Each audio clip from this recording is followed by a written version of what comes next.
देख रहे हैं सत्यहिंदी.com। चलिए एक नजर डालते हैं अब तक की सुर्खियों पर। वाराणसी कोर्ट में आज ज्ञानवापी मामले को लेकर सुनवाई होनी है। कोर्ट आज ज्ञानवापी मस्जिद परिसर में 2 तहखानों के सर्वे की मांग वाली याचिका पर सुनवाई करेगा। बता दें, कोर्ट ने पिछले महीने इस मांग पर समय पर आपत्ति न दर्ज कराने पर मस्जिद समिति पर जुर्माना लगाया था और मामले में पक्षकार बनने के लिए 4 लोगों की मांग को खारिज कर दिया था। जिन लोगों ने मामले में पक्षकार बनने के लिए आवेदन दायर किया था, उनमें काशी विश्वनाथ मंदिर के पूर्व महंत कुलपति तिवारी, हिंदू सेना के राष्ट्रीय अध्यक्ष विष्णु गुप्ता, बुनकर मुख्तार अहमद अंसारी और ब्राह्मण महासभा के अध्यक्ष अजय कुमार शर्मा शामिल हैं। अवैध खनन के मामले में झारखंड के मुख्यमंत्री हेमंत सोरेन को ईडी ने समन भेजा है, जिसके चलते ईडी के रांची स्थित दफ्तर में सीएम सोरेन को गुरुवार सुबह 11:30 बजे पेश होने के लिए कहा गया है। साथ ही ईडी की ओर से पुलिस महानिदेशक को पत्र लिखकर सुरक्षा व्यवस्था का विशेष इंतजाम करने का भी अनुरोध किया गया है। बता दें, इसी मामले में सितंबर महीने में मुख्यमंत्री के करीबी सहयोगी पंकज मिश्रा को जांच एजेंसी द्वारा गिरफ्तार किया गया था और जुलाई महीने में ईडी ने पूरे राज्य में कई ठिकानों पर छापेमारी की थी और इस दौरान ईडी ने पंकज मिश्रा और उनके सहयोगी दाऊ यादव के बैंक खातों से 11.88 करोड़ रुपए जब्त किए थे और इसके बाद पंकज मिश्रा को गिरफ्तार किया गया था। गुजरात के मोरबी में हुए हादसे के बाद आज 2 नवंबर को राज्य में एक दिन का शोक है, जिसके चलते सरकारी भवनों पर राष्ट्रीय ध्वज को आधा झुका दिया गया है। साथ ही आज राज्य में कोई मनोरंजक कार्यक्रम नहीं किया जाएगा। बता दें, रविवार शाम को मोरबी में मच्छू नदी पर केबल पुल गिरने से हुए हादसे में 136 से अधिक लोगों की मौत हो गई थी और इस घटना के मामले में अब तक पुलिस द्वारा 9 लोगों को गिरफ्तार किया जा चुका है। चुनाव आयोग की ओर से आज बुधवार को गुजरात में होने वाले विधानसभा चुनाव की तारीखों का ऐलान किया जा सकता है। गुजरात में विधानसभा की कुल 182 सीटों पर चुनाव होना है। वहीं चुनाव की तारीखों का ऐलान होते ही पूरे राज्य में आदर्श आचार संहिता लागू हो जाएगी। बता दें, गुजरात सरकार का कार्यकाल 18 फरवरी 2023 को खत्म हो रहा है।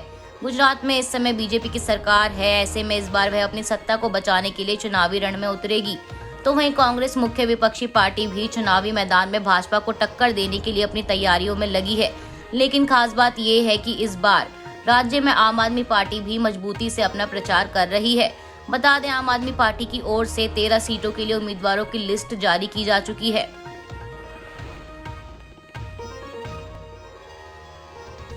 कांग्रेस अध्यक्ष बनने के बाद भारत जोड़ो यात्रा में शामिल हुए मल्लिकार्जुन खड़गे ने अपने पहले सार्वजनिक संबोधन में मंगलवार को कहा कि कांग्रेस राहुल गांधी के नेतृत्व में गैर भाजपाई सरकार देगी।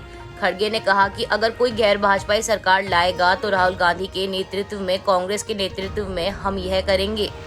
इसके साथ ही खड़गे ने प्रधानमंत्री नरेंद्र मोदी पर तीखा हमला करते हुए उन पर हर दिन झूठ फैलाने का आरोप लगाया, जो लंबे समय में देश को बर्बाद कर सकता है। उन्होंने कहा कि भारत जोड़ो यात्रा को भारी संख्या में युवाओं का समर्थन मिल रहा है, क्योंकि मोदी 2014 के लोकसभा चुनाव के दौरान किए गए 2 करोड़ नौकरियों के वादे को पूरा करने में विफल रहे हैं। साथ ही खड़गे ने गुजरात चुनाव की घोषणा में हुए विलंब को लेकर कहा कि क्योंकि प्रधानमंत्री मोदी को मोरबी में गिरे पुल जैसे और पुलों का उद्घाटन करना है, इसलिए गुजरात चुनाव की घोषणा में विलंब हुआ। हाल ही में ट्विटर के नए मालिक बने Elon Musk social media platform Twitter में कई बदलाव कर रहे हैं और अब इसी बीच उन्होंने इस बात का ऐलान किया है कि लोगों को अपने अकाउंट्स में ब्लू टिक के लिए हर महीने $8 देने होंगे। उन्होंने ट्वीट कर इस बात की जानकारी दी। बता दें, ट्विटर के ब्लू टिक को लेकर पहले से ही तरह तरह की बातें चल रही थी और अब उन्हीं सब बातों को विराम देते हुए मस्क ने मंगलवार को ब्लू टिक के लिए $8 प्रति महीने की राशि तय कर दी है। हालांकि उन्होंने यह स्पष्ट नहीं किया है कि ये चार्ज सभी देशों में एक समान होगा या फिर अलग अलग। इसके साथ ही एलॉन मस्क ने कहा कि $8 प्रति महीने के शुल्क में यूजर्स को कई तरह की सुविधाएं मिलेंगी। लोगों के अकाउंट्स का स्पैम और स्कैम से बचाव हो सकेगा। यही नहीं, ट्विटर पर अब लंबे वीडियो और ऑडियो भी डाले जा सकेंगे और साथ ही ब्लू टिक वालों को कम विज्ञापन दिखाए जाएंगे। उत्तर कोरिया अपनी हरकतों से बाज आने का नाम नहीं ले रहा है और अब उसने अलग अलग तरह की कम से कम 10 मिसाइलें दागी हैं, जो कि दक्षिण कोरिया के समुद्री सीमा के दक्षिण में उसके जल क्षेत्र के पास आकर गिरी हैं। ये जानकारी ज्वाइंट चीफ्स ऑफ स्टाफ के संचालन निदेशक कोंग शिन चुल द्वारा दी गई है। उन्होंने कहा, यह बहुत ही असामान्य और अस्वीकार्य है। इससे पहले दक्षिण कोरिया के ज्वाइंट चीफ्स ऑफ स्टाफ ने एक बयान में बताया था कि उत्तर कोरिया ने बुधवार को समुद्र में एक बैलिस्टिक मिसाइल दागी है। हालांकि उन्होंने तभी यह नहीं बताया था कि मिसाइल कितनी दूर तक आकर गिरी है। बता दें, मिसाइल दागने से कुछ घंटे पहले उत्तर कोरिया ने अमेरिका और दक्षिण कोरिया को परमाणु हथियारों का इस्तेमाल कर इतिहास में सबसे भयानक कीमत चुकाने की धमकी दी थी। उत्तर कोरिया बीते कुछ वक्त से अमेरिका और दक्षिण कोरिया को लेकर लगातार निशाना साध रहा है और वो इन दोनों देशों के सैन्य अभ्यास से आग बबूला हुआ बैठा है। वहीं एक बयान में किम जोंग उन के करीबी और विश्वास पात्र माने जाने वाले सत्ताधारी वर्कर्स पार्टी के सेक्रेटरी पाक चोंग चोन ने दक्षिण कोरिया और अमेरिका के बीच जारी सैन्य अभ्यास को आक्रामक और उकसाने वाला बताया था।